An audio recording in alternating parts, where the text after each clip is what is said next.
금요일 날 최대 이슈 중 하나가 또 이 애플이었습니다. 애플. 뭐 세계 최대 IT 기업 소개가 불필요한 기업이죠. 뭐 아이폰으로 다 유명하고 다 아시니까. 그리고 글로벌 시가총액 1위 기업인데 애플 주가가 금요일에도 2%대 상승률을 기록을 했습니다. 뭐가 중요하냐? 시가총액 3조 달러 돌파를 했습니다. 사실 작년 1월에도 한번 3조 달러 돌파한 적은 있어요. 근데 이게 장중에 돌파를 했고 종가에서 밀리면서 종가 기준으로는 3조 달러 돌파한 적이 없는데 금요일 날 종가 기준 3조 달러를 돌파를 한 겁니다. 새로운 역사를 쓴 거죠. 그러다 보니까 지금 월가에서는 애플에 대한 이야기가 너무너무 많아요. 그래서 지금 얘들이 이 3조 달러의 가치 평가를 받을 만한 그런 기업이야? 에 대한 이야기들이 막 쏟아지고 있는데 시티그룹의 아티프 말릭 애널리스트가 받을 만해. 그러면서 더 올라도 돼 라고 언급을 한 거예요. 그래서 지금 애플이 계속해서 마진이 확대되고 있고 이걸 확대시킬 수 있는 능력이 있는데 이거 시장에서 너무 과소평가하고 있어요. 그래서 밸류에이션 재평가 받는 게 적절해 라고 언급을 한 겁니다. 그래서 목표 주가 240달러를 제시를 했는데요. 이게 월가 최고 목표가입니다. 웨드부시의 댄 아이브스 요 애널리스트가 애플에 대한 뭐 대표적인 강세론자인데 이 사람이 지금 목표가 220달러 가지고 있는데 그거를 그냥 뛰어넘은 거예요. 그래서 추가 상승 여력 지금부터 24%더 오를 수 있어 라고 언급을 한 겁니다. 그 이유는 되게 좀 심플해요. 그래서 간단하게 넘어가고 이제 월가의 다른 의견들까지 좀 볼 건데요.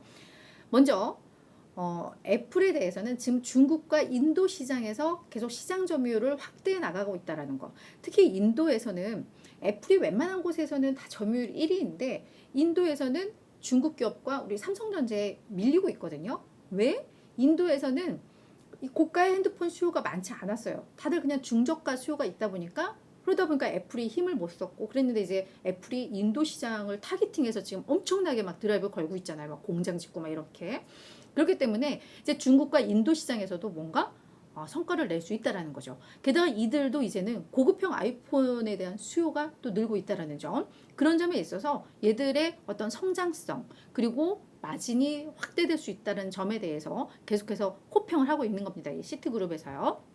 그래서 이 안드로이드폰 시장에서 계속해서 점유율을 지속적으로 확장하고 있다. 그러니까 이 얘기는 안드로이드폰을 쓰던 사람들이 많이 이쪽으로 이제 넘어오고 있다라는 거죠. 그러면서 이제 거시적 경제가 둔화되고 있고 그리고 인플레이션에 따라서 소비 지출이 위축이 되고 있지만 그럼에도 불구하고 애플은 뭔가 차별화된 방어적인 흐름을 보여주고 있다. 이걸 매우 긍정적으로 평가한 가장 핵심 이슈고요. 그러면서 이제 밸류에이션의 재평가가 적절하다고 하는 게 2025년 예상이 기준으로 해서 이 PER이 한 30배 정도, 지금 한 29배 정도가 되는데 이게 30배 정도가 적정하다라고 보는 겁니다.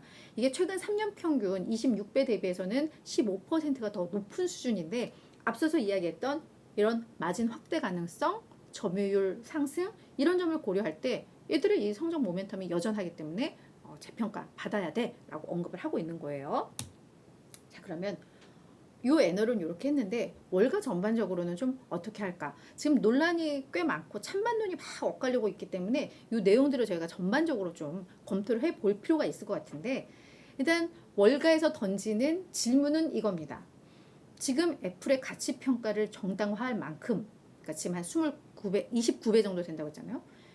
이게 성장 잠재력이 정말 있어? 라는 거거든요. 네, 다비도주님 맞습니다. 워런 버핏이 최근에 애플에 대해서 완전 호평을 쏟아내면서 비중 계속 늘리고 있죠. 그렇기 때문에 볼 필요는 좀 있는데 그 월가의 의견들도 좀 볼게요. 맞아요. 워런 버핏이 좋아한다면 또 믿을만 하다라는 것도 있습니다. 자, 근데 성장성이 과연 있는가 이에 대해서 일단 비관론자들은 뭐라고 이야기를 하냐면 애플이 뭔가 그래도 혁신을 하고 뭔가가 있어야지 이 성장 모멘텀이 강화가 되는 건데 얘들 수년 만에 선보이는 첫 신제품이 이제 이 비전 프로 혼합 현실 헤드셋 요 헤드셋이 이제 신제품이고 여기에서 뭔가 터져줘야지 성장 잠재력이 폭발을 하는데 여기가 이제 성장 잠재력이 의문이라는 겁니다. 왜냐하면 요 헤드셋이 딱 나왔을 때 평가는 되게 좋았대요. 이거 쓰고 밖에 보니까 뭔가 뭐 그랬나 보죠. 그래서 이 긍정적인 반응은 인정은 하되 가격이 3,500달러에 육박하는데 이게 과연 대중화가 되겠어? 이게 애플의 성장성을 끌어올리겠어? 그게 의문이야 라는 게 이제 첫 번째 비관론자들의 근거고요.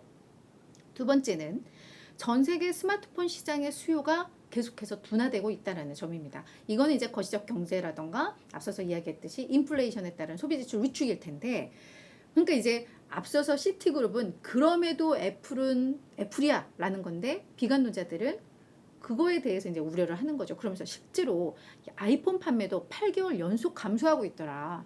이 뭐가 방어적이야 라는 거죠. 그래서 이제 이쪽에 있어서는 이 가치평가가 정당화될 수 없어. 너무 많이 올랐어 라고 보는 측면의 의견은 이거고요.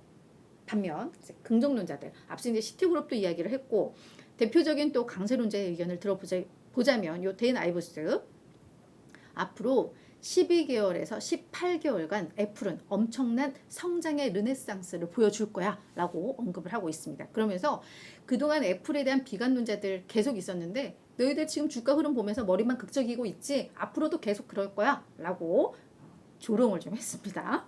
자, 특히 댄 아이브스가 주목한 것은 서비스 부문의 매출입니다. 요 성장 잠재력이 확실히 서비스 매출은 계속 늘고 있는 게 흐름들이 나오고는 있는데요. 이게 작년에 781억 달러였는데 내년에는 이게 1000억 달러까지 커질 것이다. 그래서 이제 서비스 부문이 애플에게 있어서는 매우 중요하다. 그래서 이게 이것만 보더라도 밸류에이션을 재평가 받아도 적당하다, 타당하다라고 언급을 하고 있는 겁니다. 거기에다가 플러스 애플에는 충성 고객들이 많아요. 그래서 거기에서는 무슨 뭐냐 황금 고객이라고 표현을 했던데, 제가 이거를 그냥 충성 고객이라고, 요거는 제가 의역을 한 건데, 요게 요 충성 고객이 약 25%가 최근 4년간 아이폰을 업그레이드를 하지 않았대요. 그러니까 계속 얘들이 뭐 아이폰 뭐 15, 16 막 이렇게 내놓고 있는데, 예전에 이게 4년 전 들고 있던 아이폰을 계속 가지고 있는데 이들이 결국은 이걸 교체할 주기가 맞다라는 거죠.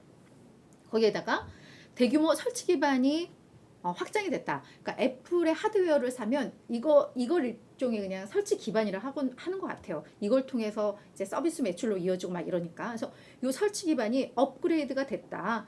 이런 점에 있어서 분명히 성장 모멘텀이 있다라고 언급을 한 겁니다. 그래서 2025 회계 연도에는 아마 시가총액 지금 3조 달러 막 이러는데 이게 3조 5천억에서 4조 달러까지도 클 수 있다라고 이야기를 하고 있는 겁니다.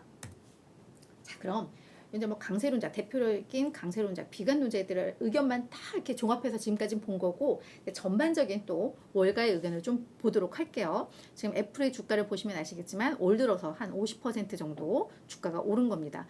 근데 진짜 작은 기업, 뭐 어디 그냥 개별 종목이 50% 오른 것과 이런 세계 시가총액 1위 기업이 50% 오른 건 정말 좀 다르죠. 그죠? 그래서 그런 점에 있어서 정말 많이 좀 단기적으로 오른 그런 셈입니다.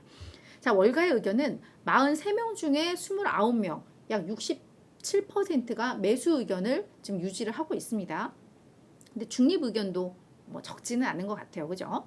그리고 평균 목표 주가, 요게 조금 신경이 쓰이는데, 이게 188.55달러의 평균 이 목표가가 형성이 되어 있습니다.